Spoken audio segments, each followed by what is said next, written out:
Helo, Jill ydw i, ac rydw i wrth fy modd gyda straeon.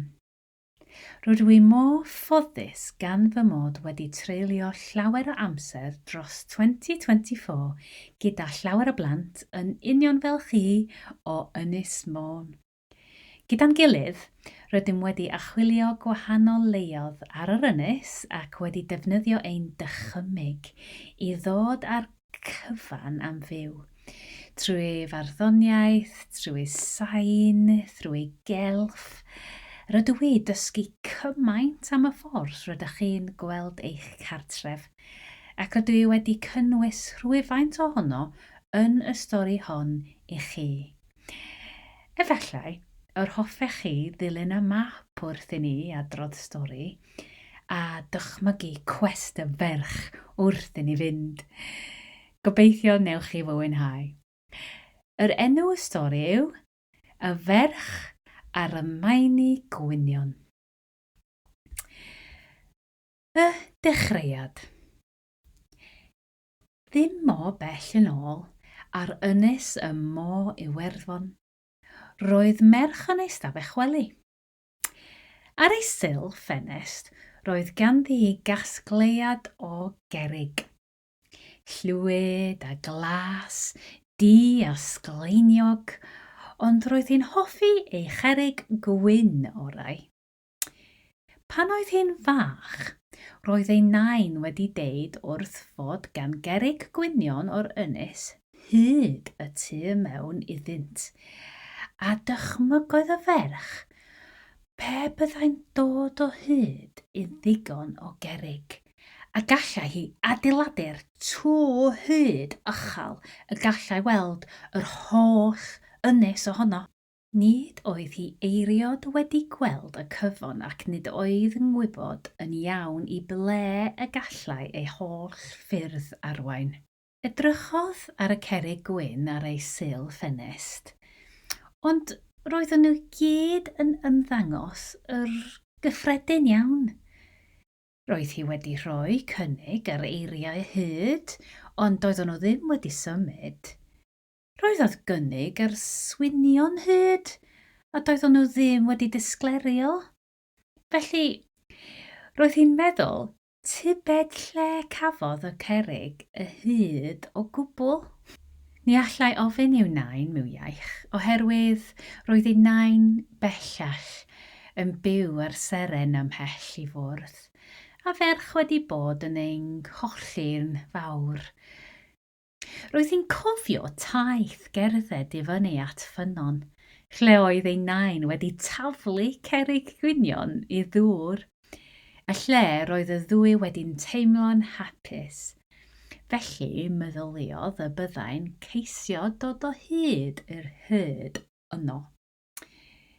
Y diwrnod wedyn, dyma hi'n pacio rhai brechdanau a cherdded i fyny'r clogwyn cyfagos. Roedd y daith yn hir. Eisteddodd ar y graig hyfryd a bita ei chynio, cerddodd dipyn mwy o daith at y ffynon. Yno, daeth o hyd y ddynes yn eistedd i lawr ar y glaswellt ac yn ysgrifennu mewn llyfr. Pwy wyt ti? Gofynnodd hi. Bardd ydw i, atebodd y wraig. Beth yw bardd? Gofynnodd y ferch. Person sy'n adrodd straeon, yn ysgrifennu cerddi ac yn canu caneuon, seibiodd. A pham wyt ti wedi dod i'r ffynon? Gofynnodd. Eglurodd y ferch ei bod am adeiladu'r tŵr y gerrig gwyn hyd, i weld yr ynys gyfan ac ef, ond ni weddai faint o gerrig i byddai angen arnyn a sut i wneud yr hyd i weithio. Gwenodd y bardd. Dim ond 3 garreg fydd ei angen arnat. Chwilio am y goeden dalaf ar yr ynys. Yno, fe welir dylleian hynaf. Bydd hi'n rhoi'r gyntaf o tair garreg I ti. Dychmygodd y ferch yn byddai angen llawer mwy o thair garreg arna I adeiladu'r tŵr môr uchel, ond roedd y bardd I weld yn garedig ac nid oedd ganddi rheswm I ddeud celwydd, felly aeth ati ddod o hyd y goeden dalaf. Aeth yn ôl heibio craig hyfryd I lawr I lan, a nid oedd coed o gwbl, ond roedd mor forwyn. Helo, meddai'r ferch. Ti'n edrych yn brysur? Mi ydw I, atebodd y forwyn. Rwy'n glanhau fy nghartref gan fy mod isio gwneud ystafell wely I fy mabu. Allai I helpu, gofynnodd y ferch. Os gwelwch yn dda, atebodd y forwyn. Daeth y forwyn a chania a potelu y pethau eraill o dŵr a defnyddiodd y ferch hen raw blastig I godi'r cyfan neu'r gasglu wrth ymyl y bin. Wrth iddyn nhw glirio, dywedodd y forwyn. Dydw I ddim yn gweld llawer o fodau dynal o gwmpas yma. Wyt ti ar goll? Dim cweit, atebodd y ferch. Mae angen I mi ddod o hyd i'r goeden dalaf ar yr ynys, a na I ddim lle mae hi. Eglurodd y forwyn ei bod yn wybod pob tro o'r arfordir a bod yn wybod yn union ble roedd y goeden dalaf. Fe aff ati yno. Ond does ganddo ni ddim coch a fedra di ddim cerdded ar y tŷ, na fedri? Na, ond gallu neidio'r afynghefn. Ac felly, dyna naeth y ferch. Chwirliont drwy'r tonnau, a chodi llaw at y fforloi llwyd. Gwelodd y ferch bentref swatio mewn cildraethau ac adeiladau trefi yn brylymu o'r tu ôl o'r forgoloddau. Llongau mawr yn hwylio heibio iddynt, a chychog bach yn siglo'r yn ein llwybr. Fe wnaethon nhw hyd yn oed stopio I ddweud helo wrth sarf y môr. Cyn hir, fe gyrraeddon nhw goeti'r trwches oedd yn tyfu o draeth preifit, ac yn coetir roedd yn goeden uchel yn codi uwchben y gweddil. Gosododd o forwyn I ferch I lawr, a gyda gwen, difflannodd hi o dan wyneb y môr. Yna, cerddodd y ferch allan o golau ac I mewn I gysgod brith o goetir. Clywedd alwad adara a sgrialu gwewerod goch ac roedd wrth ei bod a llychau'r gog ac arogl garleg gwyllt. Cyn hir, daeth at y goeden dalaf. Roedd Lleian wen yn syllu I lawr o un o'i changhennau. Rwy'n gwybod pam ti yma, diweddodd y Lleian. Ti'n cais o un o'r Mainau hyd. Ydw, atebodd y ferch. Fedra di fe helpu? Plymiodd y Lleian I lawr a gweiddi, dilyn fi! Roedd yn rhaid I ferch redeg I cadw I fyny wrth y Lleian hedfan, gan wybia rhwng canghennau ac awyr, mor gyflym a golau hael. O'r diwedd, glaniodd y Lleian yn ôl ar y traeth preifit, ac roedd carreg wen berffaith lle glaniodd. Dyma dy garreg gyntaf.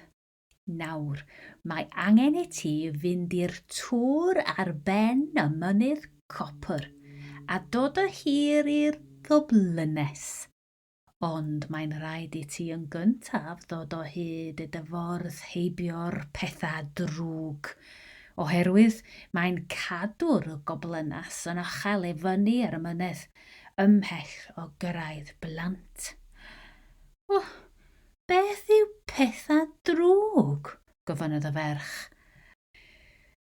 Does neb yn wybod yn iawn beth ydw I, atebodd y dylluan.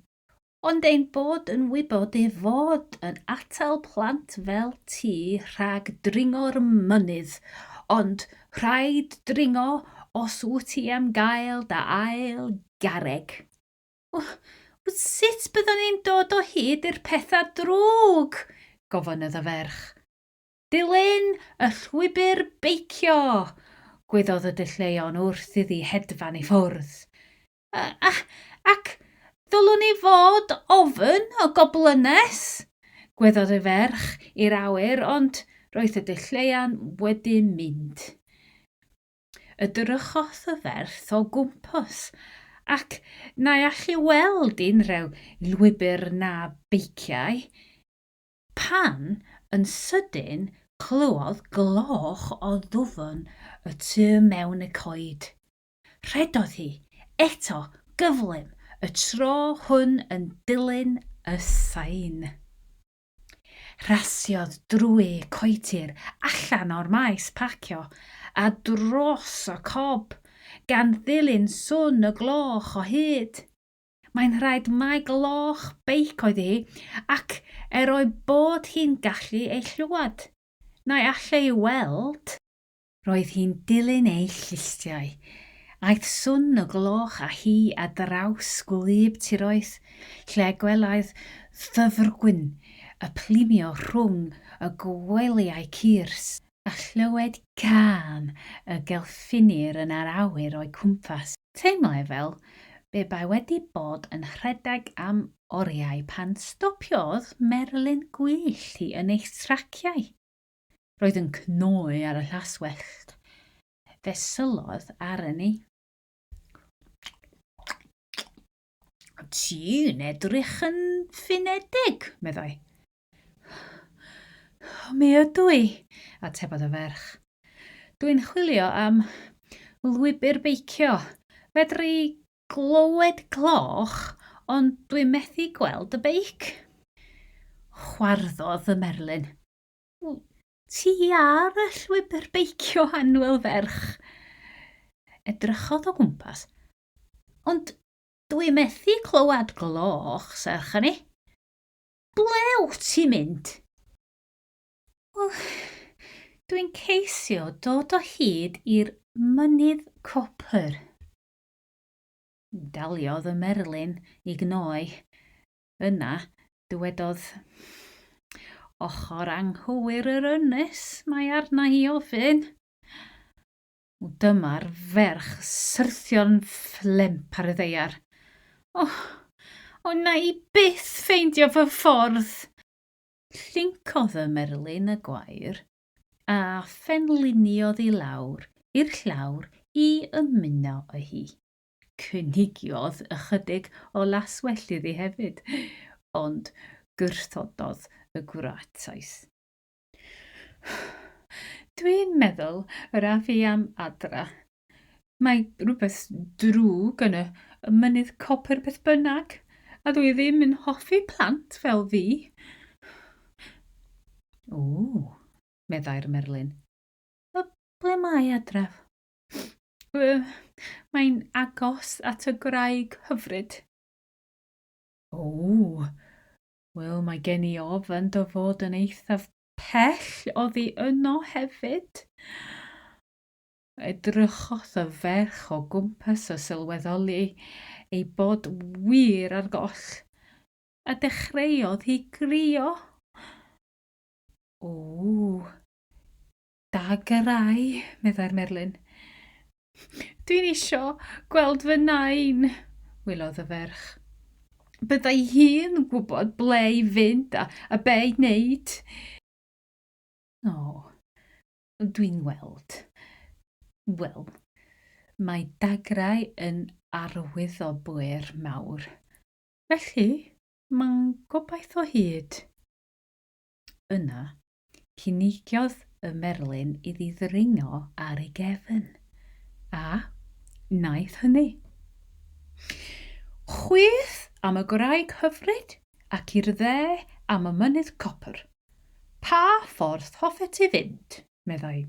Sychodd y ferch ei llygaid. Dde, os gwelwch chi'n dda, ar gyfer mynydd copr, os oes gobaith o hyd. Y canol. Trotion ymlaen y ferch a'r Merlin, eithant heibio i bont enfawr, lle pwyntiodd at y mynyddoedd dros y dŵr, a oedd unwaith yn gartref i'w deulu cyn iddynt symud yr ynys. Eithant heibio i gastell mawr hefyd, a cheiau gwyrddlas toriaethag. Trwy'r amser, roedd y ferch yn dal i allu clywed y gloch, ond mynodd y Merlin na allu glywed dim byd o gwbl. Ymhen hir y hwyr, dyma nhw'n dod i le rhyfedd. Nid yn wyrdd a gwyrddlas mwyach, ond yn goch a chlyllyd. Edrychodd y ferch a Merlin i fyny i ddarganfod ei bod wedi cyrraedd y mynydd copr o'r diwedd. Gyda hen dŵr yn sefyll yn ddirgel ar ei anterth, yn ddiau. Y cartref y goblines.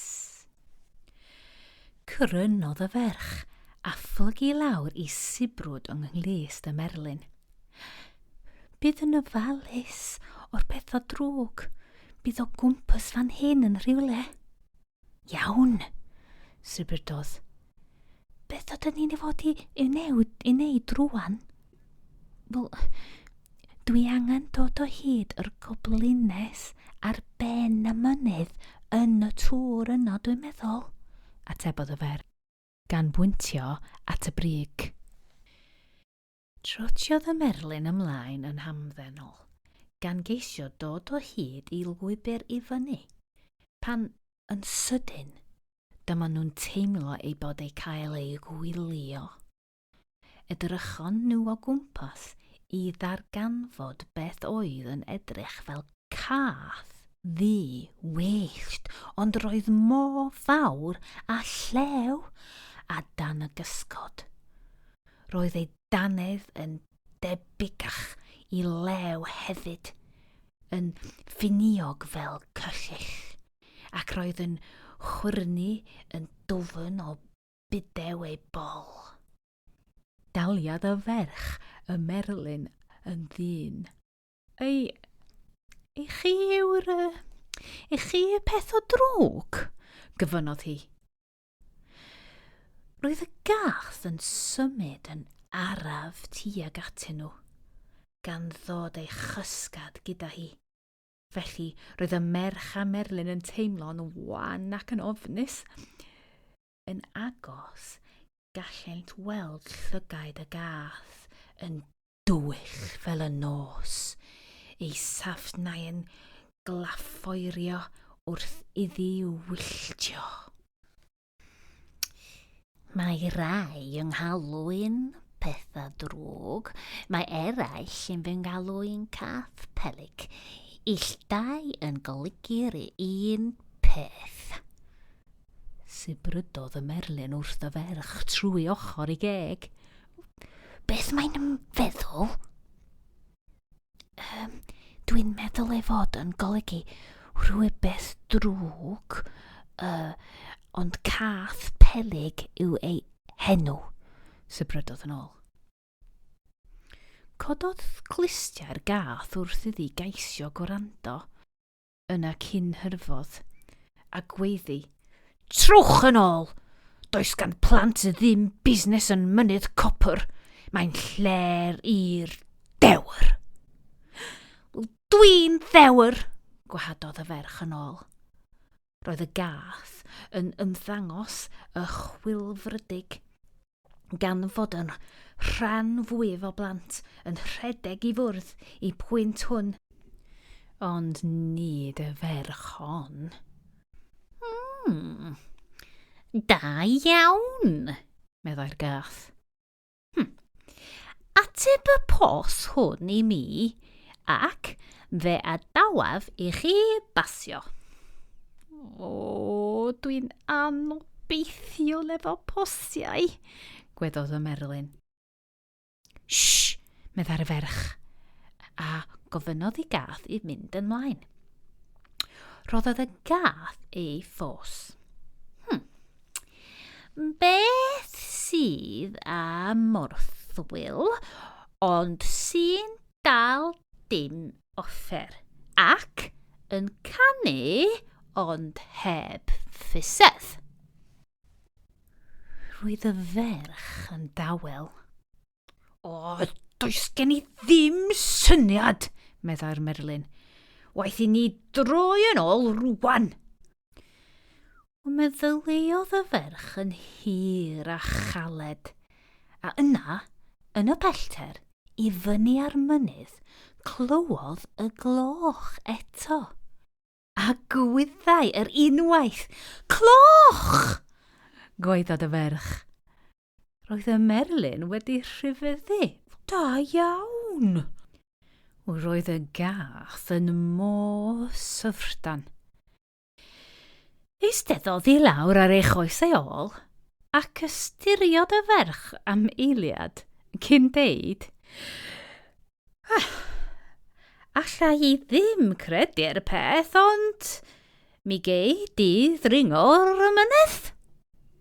Wel, gwenodd y ferch, a gyda'i gilydd dechreuodd hi a'r Merlin y daith hir i fyny i ben y mynydd, gan adael y pethau drwg a'i chysgod ar ei hôl. Eithant heibio i lynoedd wedi'n troi'n oren gyda chopr, ac roedd carnau'r Merlin yn goch gyda'r llwch. Cyn hir, gwelsant greitr mawr yng nghanol y mynydd, gydag ogofedd a thwneli, a oedd fel be baint yn arwain i'r tywyllwch. Yn sydyn, yn asteinio'r drwy'r creitr, roedd swn y gloch eto, ond y tro hwn yn llawer uwch, yn asteinio reit drwy'r twneli a'r ogofau. Wel, rwan dwi'n clywed y gloch, meddai'r Merlin, ac edrych draw. Mae yn y rwyn yn sefyll wrth ymyl y tŵr.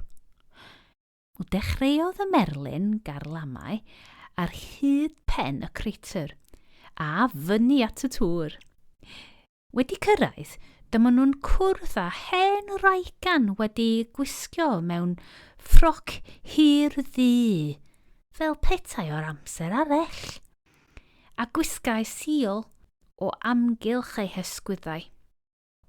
Roedd ganddi het ymyl ddu gyda sgarff oddi tanno ac ymddifyn ei llustia. Gwelodd y ferch a'r Merlin a gwenyn gynnes. O, rydych chi wedi cyrraedd. Diolch byth. Roedd y swn yn dod yn eithaf bytharol. Canodd y swn cloch eto, y tro hwn o'r tŷ mewn i'r tŵr. O, fedra di stopio rwan! Mae hi yma! Taw gyda dy ddiasbedau'n a chyro neu di. Ar y pwynt hwnnw, dyma ddyn bach iawn yn sbecian yn araf o'r tu ôl y drws, gyda thrwyn mawr a llustiau pigfain, ac yn gwisgo hanses smotiog wedi'r llymu o amgylch ei ben. Roedd yn grychiog gyda bochiau goch a llygaid garedig. Y rhyfeddaf o gridiriad bychain. Dringodd y ferch i lawr y Merlin i edrych yn agosach. Wel, meddai, os mae chi yw'r goblynas, mae'n rhaid mae ef yw'r coblyn, meddai'r goblynes. Mae Efallai tebyg y gweithio'n dwfwn o dan y mynydd ac nid yn aml yn weladwy i bobl. Dydy o ddim yn siarad, ond mae'n gwneud swn gan gira i'r offer yn erbyn o copr pan fydd ganddo rhywbeth piwsig i ddeud. Mae ei swn wedi bod yn canu drwy'r mynydd drwy'r dydd, gan iddo ddod o hyd i garreg arbennig iawn i lawr yno y bore yma, nid copr o gwbl, sydd fwyaf anerferol i'r mynydd hwn. Yna, daeth y coblyn bach rhyfeddu'r amlwg yn llawn o drws gan ddal y garreg wen fwyaf disgler eiriod. Fe'i gollingodd yn gyflym wrth draed y ferch ac yna sgrialu i ffwrdd i lawr i crater ac yn ôl i'r twnneli. Madda iddo mae'n swyl.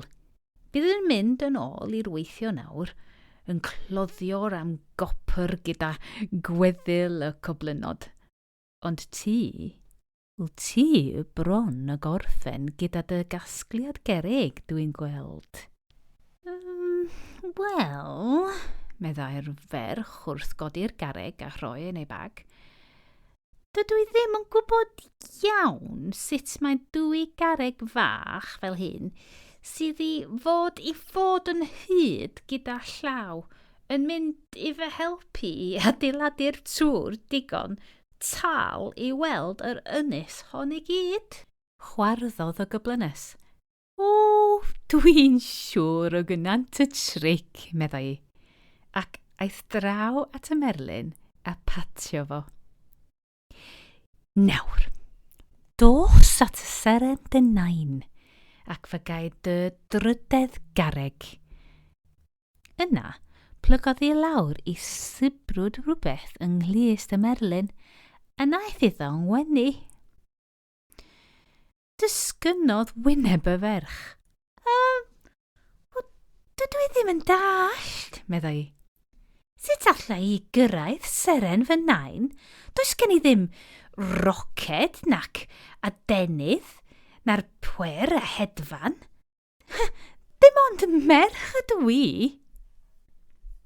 Tyd, meddai'r merlin.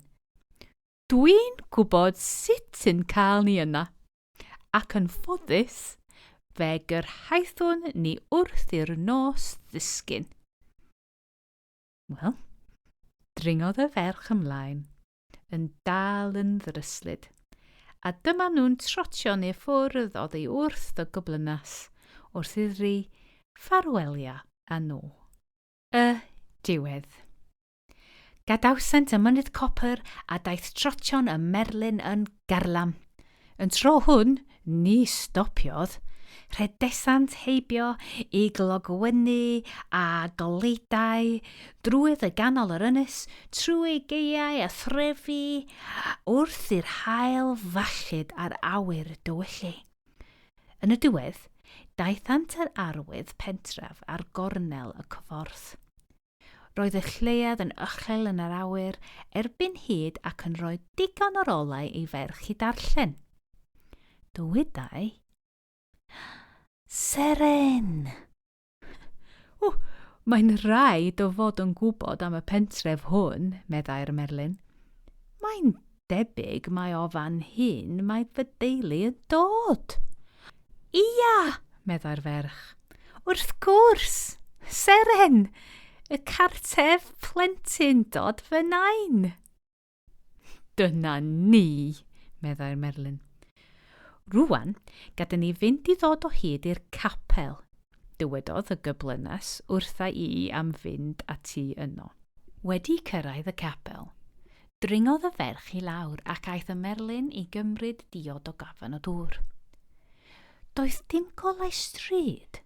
Roedd y cyfan o cwmpas môr dywyll o gwaelod o môr, ond roedd e'n gallu gweld rhywbeth i disglerio a garreg fedd. Cerddodd ato, ac yno daeth o hyd i person mwyaf annisgwyl. Y bardd o dechrau oedd yn eistedd wrth ymyl y bedd. Ti, medda'r ferch. Gwenodd y bardd. Ia, fi, medda hi. Ac mae gen i dy drydedd carreg i ti yma. Edrych sut mae'n twyni. Roedd y ferch wedi swino. O, ti wedi dod y hyd o'r hyd? Medda'r ferch wrth iddi ei chymryd yn ei llaw. Cymerodd y cerrig eraill o bag, ond roedden nhw'n dal i edrych yn gyffredin. Na, rwbio nhw at ei gilydd, awgrymodd y bardd, ac felly wnaeth hi. Mawr lawenydd iddi, fe dechreuon nhw hefyd disglerio. Roedd angen i ni fod yn y tywyllwch i weld ei golau. Maen nhw'n gerig cwarts. Mae'r holl gerig cwarts yn tywynnu yn y tywyllwch wrth i ni ei rhwbio gyda'n gilydd yn ysgafn. O, felly, dydyn nhw ddim yn hyd, gofynnodd y ferch. O, na, mae gen i ofyn ddim. Cymerodd y bardd i cerrig oddi ar y ferch a'i gosod ar y garreg fedd. Lle y goleuont rai geiriau. Englyn ydy hi, meddai'r bardd. Cerdd dde, gan dy nain i ti. Edrychodd ar y garreg, ac yno roedd enw ei nain gyda rai geiriau oddi tano. Plant chwilfrydig teithio am filltirioedd. Gweld y ser clir a thir, gyda ffrind anwyl a gwir, bydd y llwybr yn fyr. Dwi ddim yn dallt, meddai'r merch. Wel, meddai'r bardd.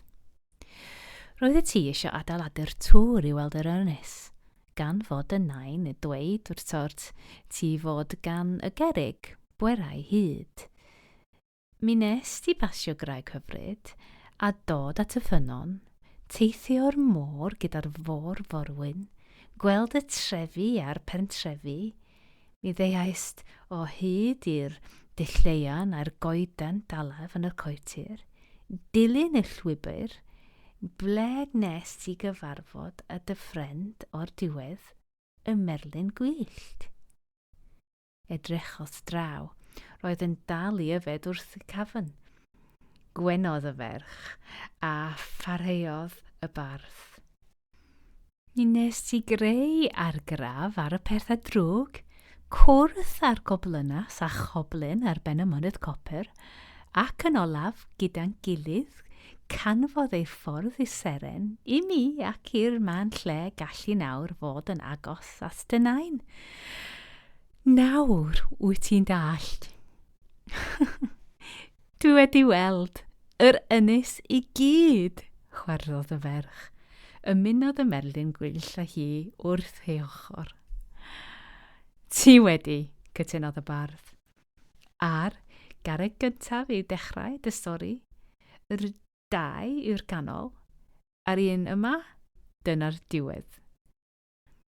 Adeilodd y ferch dŵr bychan yng nghanol ei ynys, gan osod yn garreg ar ben y llall, anreg i'w nain wrth droed i bedd.